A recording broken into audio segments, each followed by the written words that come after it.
epidemic in town. I call it creeping cynicism. Are you suffering from it?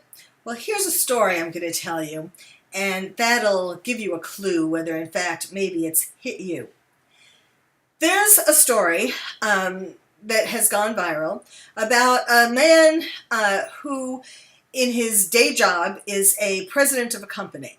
And during the holidays, he dresses up as Santa Claus because he loves making kids smile and gives out presents, and he looks kind of like Santa Claus, and so it's very easy for him to do that. And a nurse who knew that he does this every year called on him because in the ICU there was a 5-year-old boy who was suffering from a terminal illness and who was probably not going to make it to Christmas. And she wanted to give the boy Christmas early in October.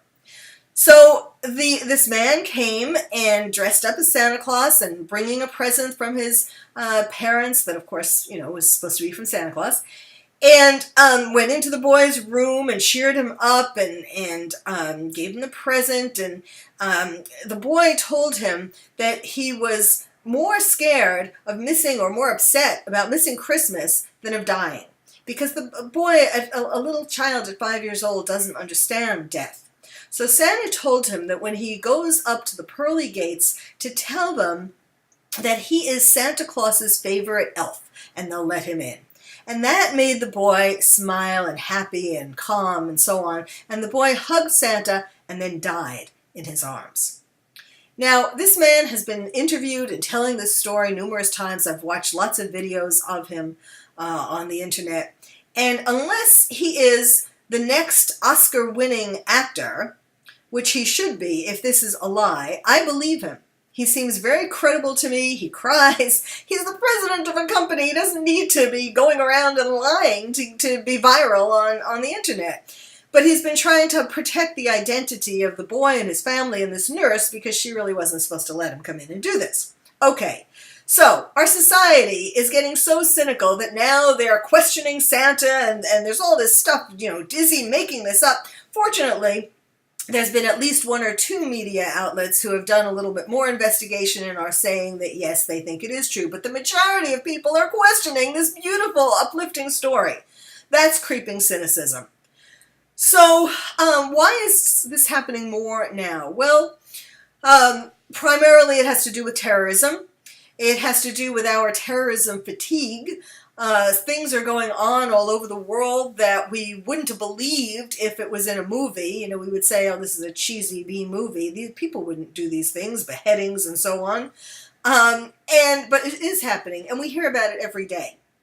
And that is eroding us, eroding our optimism, eroding our feelings towards each other, eroding our humanity because they are being inhuman. We're also having recession fatigue, election dissension. We've been arguing with each other, and so on. And this isn't just depression I'm talking about, not just holiday blues. I know what you're thinking. What's different about this than, the normal holiday blues that really comes from a kind of nostalgia and sort of missing childhood where we were the kids and everybody did things to make us happy. Well, what are some of the symptoms? In October, we had the creepy clown phenomenon.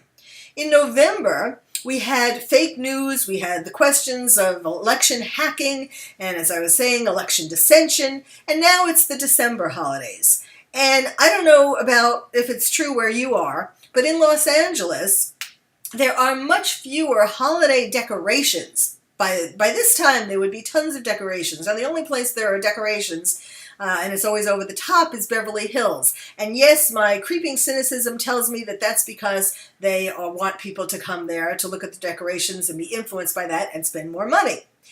My office is right near one of the loudspeakers where Christmas music plays 24/7 in Beverly Hills, and I'm not feeling it so much, and so I think I have some creeping cynicism myself. Also banning Santa in schools, I think that's awful, and political correctness gone awry. And so what can you do about it? First of all, the number one thing is to recognize it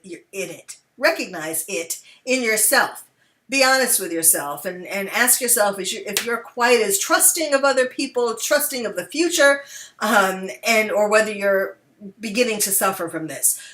Don't read fake news. It's so tempting with all those headlines on the internet, but avoid fake news. Rediscover things that might be considered hokey, watching classical movies like Miracle on 34th Street or It's a Wonderful Life. Make more Norman Rockwell moments in your life. Go back to your house of worship. Look for more spirituality, not only in your house of worship and in yourself, but in the world. If you really look, you can find evidence of there being a spirit, in everything in the world, the flowers, the sky, the sunsets. Just look for it. And remember, the holiday stories, whether it's Hanukkah or Christmas, are all about miracles.